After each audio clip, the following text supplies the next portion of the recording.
Jadi saya mau tolong ini bisa diselesaikan dan jangan pernah berhenti, Mas. Jangan pernah menyerah. Kita tidak boleh berhenti, kita juga tidak boleh menyerah ketika ketidakbenaran itu ada di depan kita. Ini karena ini untuk dibukai, karena ini perusahaan ini bukan pribadi, bukan pribadi yang di sini, tapi perusahaan. Sehingga yang harus bertanggung jawab terhadap ijazah ini adalah perusahaan. Siapa pemimpinnya? Ya nanti dalam proses hukum itu berjalan. Dan ini saya berharap harus terbongkar dan harus terbuka ini agar tidak terulang lagi di kota Surabaya. Ketika ada beberapa ijazah arek-arek Surabaya, ono sing teko Nganjuk, ono sing teko Kediri ditahan, perusahaan Surabaya. Karena itu teman-teman wartawan, saya juga sampaikan ini tidak berbicara terkait nama pribadi. Karena yang menahan ijazah itu adalah perusahaan. Sehingga kami akan melaporkan orang anak teman-teman ini akan melaporkan ke pihak berwajib atau dari sisi hukum itu perusahaannya, bukan pribadinya. Perusahaannya, lalu perusahaannya penanggung jawabnya siapa? Terus direkturnya siapa? Saya tidak tahu. Karena apa? Karena itu adalah perusahaan. Dan kita juga akan memastikan apakah perusahaan itu punya izin atau tidak di tempat yang dia sedang operasional. Jadi saya juga minta Pak Kadis Naker, semua tempat perusahaan itu tolong dicek kalau izinnya enggak. Kalau dia ada izinnya, oke, lanjut. Kalau tidak ada izinnya, berarti masih dolanan kan Surabaya. Kalau izinnya tetap bisa beroperasional. Jadi saya berharap, saya juga tolong bantuan teman-teman wartawan sebanyak-banyaknya. Saya pengen melihat kenapa sih saja perusahaan-perusahaan ini. Karena saya tidak ingin 1, 2, 3 perusahaan itu merusak nama baik perusahaan ratusan jumlahnya yang ada di kota Surabaya.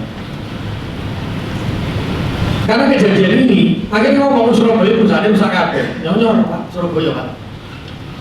Hari ini nama baiknya Surabaya sudah.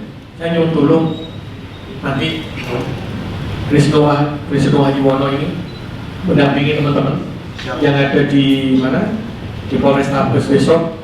Juga saya minta nanti saya sudah bersama dengan Pradi aktifkan juga Pak Zaini untuk kasus-kasus lainnya.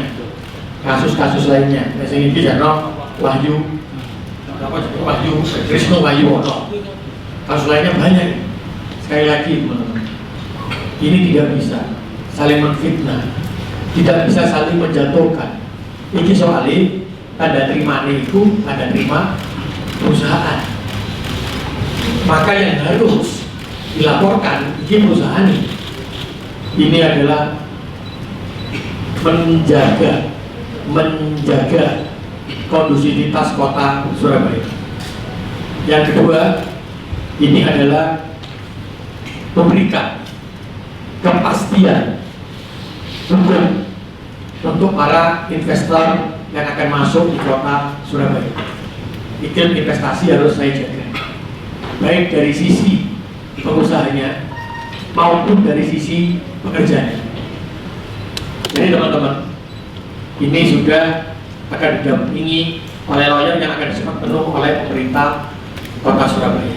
Dan tolong dikawal terus agar kebenaran itu menjadi nyata. Sopo sing salah putusnya. Informasinya ada 30 lebih karyawan yang ditahan.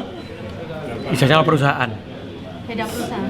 Kenapa? Beda perusahaan. Ada yang sama perusahaannya, ada yang beda. Tapi hampir 90% perusahaan yang sama. Jadi itu kan yang sudah disampaikan provinsi ya, karena beliau ini adalah pengawasan ketenagakerjaan itu ada di provinsi, sehingga itu akan menjadi bahan untuk yang bisa disampaikan kepada penyidik di Polres Tanjung Perak. Jadi nanti ketika ada penyidik itu ada tambahan-tambahan itu akan mempermudah untuk mengidentifikasi sebenarnya kasus ini seperti apa. Karena banyak tadi betul yang disampaikan, tapi nanti kan akan menjadi kewenangan penyidik untuk menyampaikan.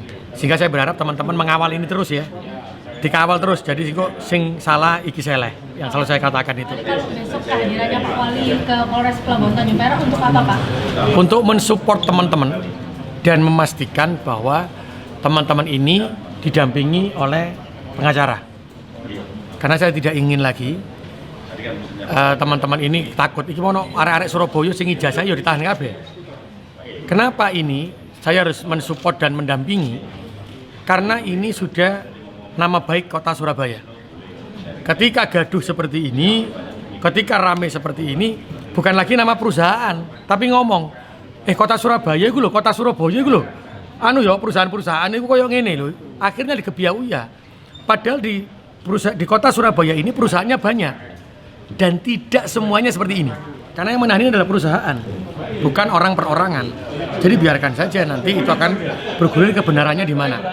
Sehingga saya berharap teman-teman mengawal ini terus. Biar apa? Biar ngerti. Ini akan biar jadi pembelajaran untuk perusahaan yang lainnya yang nakal. Sehingga nakal ya gak apa-apa terus melaku toh. Kita akan melihat dari sisi hukumnya salah apa benernya. Saya bilang kan salah seleh. Tidak menghakimi salah satu, jangan. Tapi dari sisi hukum nanti kita akan tahu sing di sisi salah, di sisi bener. Salah seleh sehingga tidak membuat gaduh Surabaya ini akhirnya sing iki salah, sing iku salah. Padahal kita bukan sama-sama bukan orang hukum, bukan punya kewenangan hukum, akhirnya menjustifikasi iki salah ini bener. Tapi biarkan itu di sisi hukum berjalan. Saya tidak akan berbicara terkait ini ya. Ketika ada perusahaan, ini berlaku semuanya. Ketika ada perusahaan yang ternyata melakukan hal seperti ini, maka izinnya saya cabut dan saya tidak memberikan izin kembali untuk membuka di kota Surabaya. Kalau ada tolong segera kembalikan. Karena saya membuka posko. Membuka posko terkait dengan penahanan ijazah dan semuanya. Sehingga apa? Wis terbuka. 3 posko itu ada di mana? Ada di Balai Kota, ono nanggone lawyer iku mau. Ada lagi yang di tempatnya Pak Zaini di Disnaker. Sudah dibuka ya Pak ya? Kenapa? Mulai besok sudah dibuka. Jadi sejak laporan itu akan dibuka. Posko ini akan kita buka dalam waktu 3 bulan sampai 3 bulan ke depan. Dengan harapan apa? Semuanya gak nang perusahaan sing sampai sebut nomor situ kan kemungkinan yang lainnya juga ada. Nah, yang lainnya kita buka, setelah itu kita selesaikan. Mekanismenya apa? Terus laporan terus Pak? Kenapa? Setelah ada pengaduan apa laporan sampai terus? 3 bulan setelah kita laporan, dulu kita laporkan lah. Uang itu sisi hukum. Tadi saya sampaikan ada tanda terima. Tanda terima ini diberikan siapa? Ya sudahlah, nanti biar penyidik yang melihat itu. Saya dan Cak Armuji, gak mungkin aku mandek juga gak mungkin. Ketika saya berhenti kasus ini, tidak saya lanjutkan ke polisi gak mungkin. Ya pasti tak lapor ke. Saya sudah sampaikan kepada Disnaker, saya kasih waktu selama 2 minggu untuk mendata seluruh perusahaan yang ada di kota Surabaya. 1, izinnya ada atau tidak. Yang kedua, izin yang tempat yang beroperasi tadi itu sama dengan izinnya atau tidak. Kalau tidak ada izinnya, maka ada surat keterangan domisili yang diperkuat oleh camat bahwa memang ada perusahaan yang bekerja di sana. Tapi apa penguatnya? Apakah ini dinotariskan sebagai anak perusahaan atau apa? Atau hanya sebagai pergudangan saja? Itu harus ditentukan. Yang ketiga, saya pastikan minta kepada Disnaker tidak ada lagi kejadian-kejadian yang melanggar Perda, melanggar PP, melanggar Permen itu terjadi di kota Surabaya.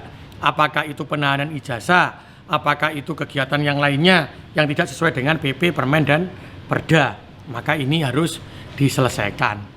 Saya meminta data itu selama 2 minggu. Nanti teman-teman wartawan, saya nyuwun tolong ini dikawal, minta ke Pak Kadisnaker setelah 2 minggu nanti perusahaan mana saja yang ada masalah. Ya, semuanya. Yang penting perusahaannya di Surabaya.